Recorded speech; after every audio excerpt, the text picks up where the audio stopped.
Hello दोस्तों। Good morning, नमस्ते, राधे राधे। आपका स्वागत है करंट अफेयर में। तो चलिए स्टार्ट करते हैं।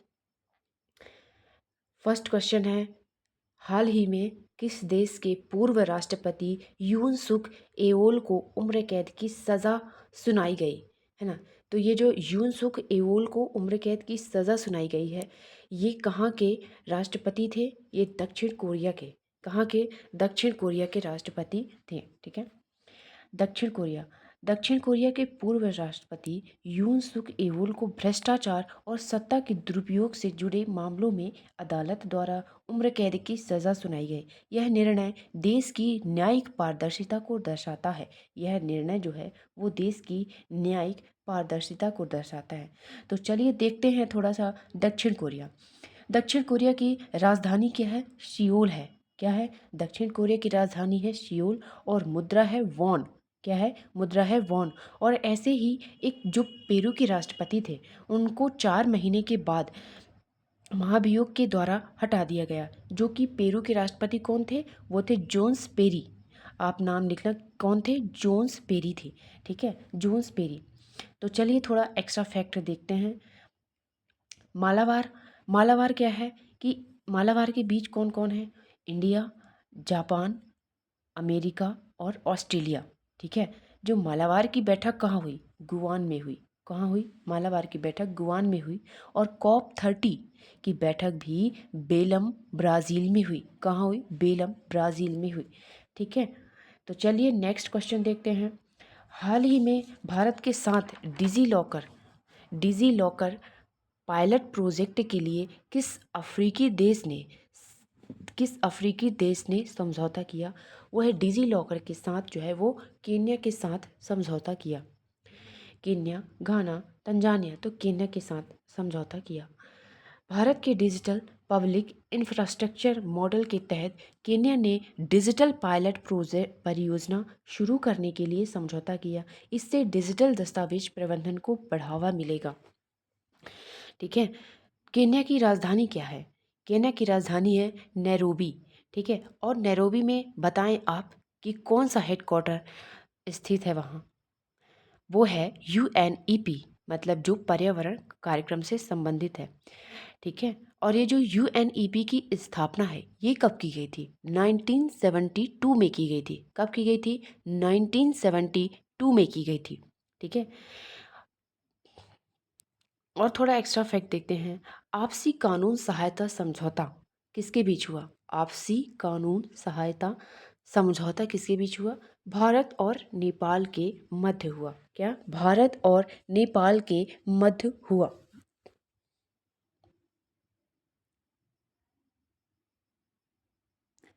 नेक्स्ट क्वेश्चन है, पीएम सेतु के तहत नेक्स्ट क्वेश्चन है पीएम सेतु के तहत media France national centre of excellence innovation की स्थापना कहाँ हुई? पीएम सेतु वो हुआ कानपुर, उत्तर प्रदेश में हुआ। ठीक है। ये मुंबई थोड़ा गलत टाइप हो गया, आंसर इसका मुंबई नहीं है, कानपुर है, यूपी में हुआ। ठीक है, यूपी में हुआ।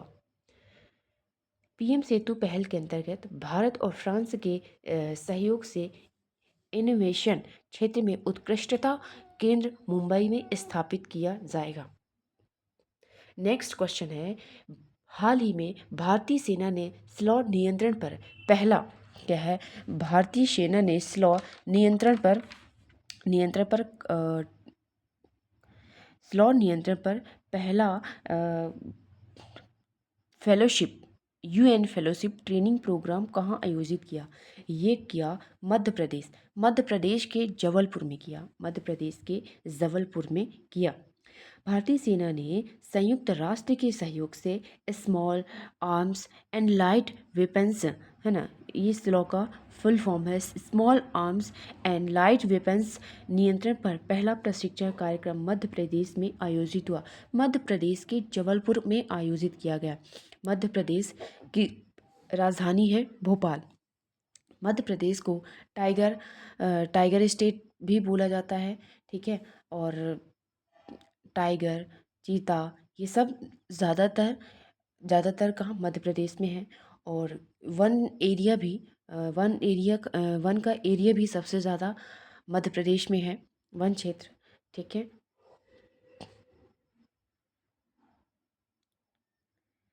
नेक्स्ट क्वेश्चन क्या है कि फरवरी 2026 में किस राज्य ने नक्सल क्या है कि किस राज्य ने नक्सल मुक्त होने की घोषणा की है? किस राज्य ने वो किया है? भारत के बिहार ने किया है। फरवरी 2026 में किस राज्य ने नक्सल मुक्त होने की घोषणा की है? बिहार सरकार ने फरवरी 2026 में राज्य को नक्सल मुक्त घोषित किया। सुरक्षा बलों की कार्रवाई और विकास योजनाओं के कारण यह संभव हुआ। मैं थोड़ा कुछ आपको एक्स्ट्रा जो फैक्ट बताऊंगी, आप उसे नोट करना। ठीक है। जो पुराने मतलब कि लास्ट डे के करेंट अफेयर है, मैं उनका रिवीजन करवाऊंगी। ठीक है। तो मैं बोलूँगी, आप नोट कर लेना, इम्पॉर्टेंट क्वेश्चन ही है। जैसे कि देखेंगे, बोधन एआई प्रारंभ किया गया। बोधन एआई प्रारंभ कहाँ किया गया वो, और किसने किया? ठीक है। देखो, बोधन एआई प्रारंभ किया किसने? शिक्षा मंत्रालय ने। ठीक है, शिक्षा मंत्रालय ने। और इसका उद्देश्य क्या है? इसका जो उद्देश्य है वह है टेक्निक में एआई यूज़, प्राइमरी से हायर एजुकेशन तक। किसने प्रारंभ किया? शिक्षा मंत्री धर्मेंद्र प्रधान ने। इसका होस्ट किसने किया? आईआईटी मद्रास ने किया। आईआईटी मद्रास ने किया। ठीक है। और नेक्स्ट क्वेश्चन देखेंगे कि अर्थशॉट प्राइज़ 2026 की मेज़बानी कौन करेगा? 2026 की मेज़बानी कौन करेगा? वो करेगा मुंबई करेगा। ठीक है, मुंबई, है ना, मुंबई। बीसीसीआई के नए अध्यक्ष कौन है? मिथुन मनहास हैं। कौन है? मिथुन मनहास हैं। मैं एक्स्ट्रा फैक्ट बोलूँगी, आप नोट कर लेना। ठीक है, मिथुन मनहास हैं। और भारत और यूके के विजन 2035 के तहत कहाँ ऑफशोर विंड विकसित किए जाएंगे? है ना, जो ऑफशोर विंड विकसित कहाँ किए जाएंगे? गुजरात और तमिलनाडु में। कहाँ? गुजरात और तमिलनाडु में किए जाएंगे। ठीक है। ये तट के पास, मतलब टरबाइन और पवन ऊर्जा की विकसित के लिए क्या समझौता हुआ है? ठीक है, भारत और ब्रिटेन के बीच।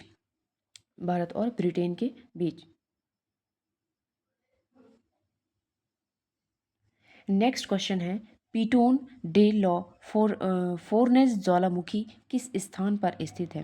रीयूनियन द्वीप क्या है? रीयूनियन द्वीप, मेडागास्कर द्वीप और मॉरिशस द्वीप, है ना, मॉरिशस द्वीप। और क्या है कि कोमोरोस। तो हमारा आंसर क्या होगा? रीयूनियन द्वीप, है ना, रीयूनियन द्वीप।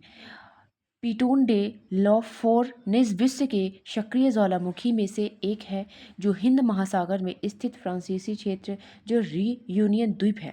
देखो, ये मतलब इसका है कि जो सीधे से क्वेश्चन पूछ सकता है कि रीयूनियन द्वीप जो है वो किस देश का है? वो है फ्रांस का है। कहाँ का है? फ्रांस का है। और ये द्वीप कहाँ है? जो रीयूनियन द्वीप है ये कहाँ है, किस महासागर में है? वो है हिंद महासागर में है। ठीक है। और ये जो पीटोन डे लॉ फॉरेन ज्वालामुखी है, ये कैसा है? ये क्षारीय है। ये क्षारीय लावा है। कैसा है? क्षारीय लावा है। ठीक है, क्षारीय लावा है। ठीक। नेक्स्ट क्वेश्चन देखेंगे, भारत का पहला जैन चादर महोत्सव कहाँ आयोजित किया? भारत का पहला जैन चादर महोत्सव जो है वो जैसलमेर राजस्थान में हुआ। ठीक है। और जैसलमेर 6 से 8 मार्च के बीच हुआ। 6 से 8 मार्च तक हुआ। ठीक है। भारत का पहला जैन चादर महोत्सव राजस्थान के जैसलमेर में आयोजित किया जाएगा, जिसका उद्देश्य पारंपरिक कला और संस्कृति को बढ़ावा देना है। इसमें ऐसा डायरेक्ट क्वेश्चन भी पूछ सकता है कि जो चादर महोत्सव है ये किस लिए है, इसका जो उद्देश्य है वो क्या है? तो इसका उद्देश्य है पारंपरिक कला और संस्कृति को बढ़ावा देना है। ठीक है, पारंपरिक कला और संस्कृति को बढ़ावा देना है। ठीक, थोड़ा देखते हैं। और कुछ क्वेश्चन का रिवीजन जो मैं बीच बीच में एक्स्ट्रा फैक्ट बोलूँगी, आप समझ लेना कि वो पुराने करंट अफेयर हैं। ठीक है, मैं आपको रिवीजन करवा रही हूँ। लिखना नहीं हो पाता, लिखना होगा तो मैं, लिखना हो पाएगा जब से तो मैं टाइप करवा लूँगी। ठीक है, अभी टाइप ही नहीं हो पाता है, तो जैसे मैं बोलूँगी तो आप लिख लेना, है ना। तो हमारा क्वेश्चन है, भारत के मुख्य सूचना आयुक्त पद की स्थापना नहीं, भारत के मुख्य सूचना आयुक्त कौन बने हैं अभी? राजकुमार गोयल जी हैं। कौन है? राजकुमार गोयल जी हैं। ठीक है, नेक्स्ट है UNEP 2025 championship of the earth award किसे दिया? वह है कि सुप्रिया साहू को दिया। किसे दिया? सुप्रिया साहू को दिया, है ना। और नेक्स्ट है, यूरोपियन लीगल गेटवे ऑफिस का उद्घाटन कहाँ किया गया? नई दिल्ली में किया। और किसने किया? एस जयशंकर शामिल हुए। ठीक है, एस जयशंकर शामिल हुए और नई दिल्ली में इसका उद्घाटन हुआ। ठीक है, थोड़ा सा इससे रिलेटेड क्वेश्चन देखते हैं। रोम की संधि जो है वो 1957 में हुई और मॉस्ट्रिच की संधि 1992 में हुई। क्या है? रोम की संधि 1957 में और मॉस्ट्रिच संधि 1992 में हुई। ठीक है, यूरोपियन में कितने देश शामिल हैं? 27 देश शामिल हैं। डायरेक्ट पूछता है कि इसमें कितने देश शामिल हैं, या कोई भी यूरोपियन, कई सारे क्वेश्चन होते हैं ऐसे में। तो EU में शामिल हैं 27 देश शामिल हैं। ठीक है, ऑपरेशन सागर बंधु शुरू किया किसने? भारत ने शुरू किया। और किसकी मदद के लिए? श्रीलंका की मदद के लिए। तो चलिए अब नेक्स्ट क्वेश्चन देखेंगे। Bill Gates global research foundation ने अपना AI इनोवेशन सेंटर लॉन्च किया है। कहाँ किया है? दोहा, दुबई, रियाद, मस्कट। तो किया है दुबई में। Bill Gates global research foundation ने AI इनोवेशन सेंटर दुबई में स्थापित किया है, जिसका उद्देश्य आर्टिफिशियल इंटेलिजेंस आधारित अनुसंधान को बढ़ावा देना है। ठीक है, थोड़ा फैक्ट देखते हैं। अंतर्राष्ट्रीय गीता महोत्सव 2025 का भागीदार राज्य कौन है? भागीदार राज्य है मध्य प्रदेश है। 2025 का बुकर पुरस्कार किसे दिया गया? डेविड स्लेजी को दिया गया। किसे? डेविड स्लेजी को दिया गया। ठीक है, किसे? और डेविस कप 2025 किसे दिया गया? इटली। डेविस कप 2025 किसने जीता? इटली ने जीता। मिस यूनिवर्स 2025, मिस यूनिवर्स वह फातिमा बॉस बनी। कौन बनी? फातिमा बॉस बनी। नेक्स्ट क्वेश्चन है, सिकंदर महान के साम्राज्य का खोया हुआ शहर चरेक्स स्पाशिनो कहाँ खोजा गया? इराक, सीरिया, तुर्की, ईरान, है ना। तो कहाँ खोजा गया? वो खोजा गया इराक में खोजा गया। कहाँ खोजा गया? इराक में खोजा गया। पुरातत्वविदों ने हाल ही में इराक में सिकंदर महान के साम्राज्य से जुड़े प्राचीन शहर चरेक्स स्पाशिनो के अवशेष खोजे हैं। क्या है? कि चरेक्स स्पाशिनो के अवशेष खोजे हैं।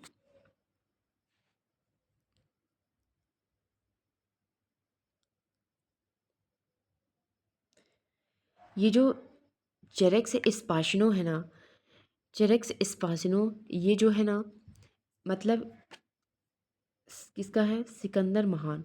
रेत के नीचे छिपे सिकंदर महान के साम्राज्य का खोया हुआ एक पुराना शहर खोजा गया है। ठीक है, और कहाँ? इराक में खोजा गया है। और किस नदी के किनारे खोजा गया है? वो है कि टाइग्रस नदी के किनारे खोजा गया है। किस नदी के किनारे? टाइग्रस नदी के किनारे खोजा गया है ना। टाइग्रस नदी के किनारे खोजा गया है।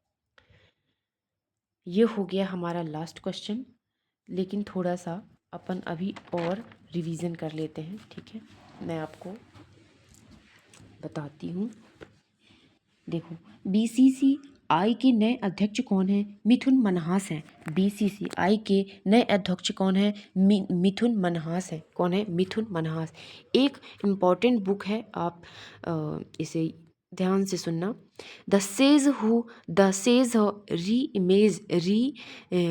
Imagine Hinduism, the life lessons and legacy of Shri Narayan गुरु किताब ये इसके लेखक कौन है? वो है शशि थरूर जी हैं। कौन है? शशि थरूर जी हैं। शशि थरूर जी हैं, है ना। और जो श्री नारायण गुरु जी हैं, है ना, ये इनका इनका नारा क्या था? एक जाति एक धर्म एक ईश्वर का नारा किसने दिया था? नारायण गुरु ने दिया था। ठीक है, नारायण गुरु ने दिया था। और है फ्रांस के जो राष्ट्रपति हैं कौन है?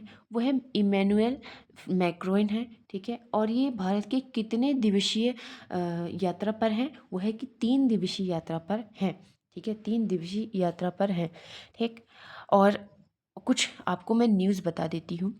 शाहपुरा इम्पॉर्टेंट है ना। शाहपुर कुंडी बैराज परियोजना, ये जो शाहपुर कुंडी बैराज परियोजना है वो पंजाब के पठानकोट रावी नदी पर है। ये वो बैराज है। इसमें मतलब कि भारत जो है वो रावी नदी का पानी रोकेगा ये पाकिस्तान में जाने से। वहाँ पे जो अपना एक्स्ट्रा पानी जाता था ना पाकिस्तान में, उसमें डैम बना रहा है। तो ये वही है साहिबपुर कुंडी बैराज। ठीक है, जो पंजाब के पठानकोट में है। ठीक है, और नेक्स्ट है 103 संविधान संशोधन किस वर्ष 103 संविधान संशोधन किस वर्ष आया था? वो आया था 2019 में आया था। ठीक, और किस राज्य ने जो मुसलमानों को 5% का आरक्षण दिया जाता था, ठीक है, तो रद्द कर दिया है? किसने रद्द किया है? महाराष्ट्र ने रद्द किया है। ठीक है, किसने? महाराष्ट्र ने रद्द किया है।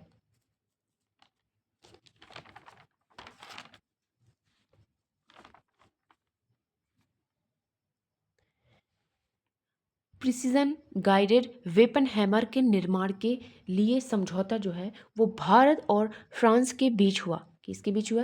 भारत और फ्रांस के बीच हुआ। भारत की तरफ से किस कंपनी ने भाग लिया? BEL ने, मतलब कि भारत इलेक्ट्रॉनिक्स लिमिटेड ने लिया। और फ्रांस की तरफ से कौन सा कंपनी भाग लिया? सेफ्रॉन, है ना, सेफ्रॉन ने। इन दोनों का जो भाग है वो 50-50% है। एंड ऐसा सीधे क्वेश्चन पूछ सकता है कि जो सेफ्रॉन है किस देश की कंपनी है? वो है कि फ्रांस की कंपनी है। कहाँ की कंपनी है? फ्रांस की कंपनी है। और ऐसे क्वेश्चन भी पूछते हैं, है ना, कि क्या है कि NVIDIA and open AI, नवीडिया and open AI जो कंपनी है ये कहाँ की है? जो नवीडिया और ओपन AI कंपनी जो है वो अमेरिका की है। किसकी है? अमेरिका की कंपनी है ना। कहाँ की है? अमेरिका की कंपनी है। चलिए फिर मैं कोशिश करूँगी कि मैं जो एक्स्ट्रा फैक्ट बोलती हूँ वो भी मैं टाइप करवा लूँ। ओके, चलिए, थैंक यू। आज बहुत ज़्यादा टाइम हो गया। चलिए कोई बात नहीं, बीच बीच में थोड़ा सा मैं वो हो जाती थी, उसके लिए सॉरी। तो थैंक यू। अगर आपको थोड़ा भी हेल्पफुल लगे तो आप ज़रूर लाइक करें, सब्सक्राइब करें और शेयर भी करें। और आप मुझे बताएं कि कमेंट में बताएं कि कैसा लगा, कैसे रहे क्वेश्चंस। चलिए, थैंक यू। राधे राधे।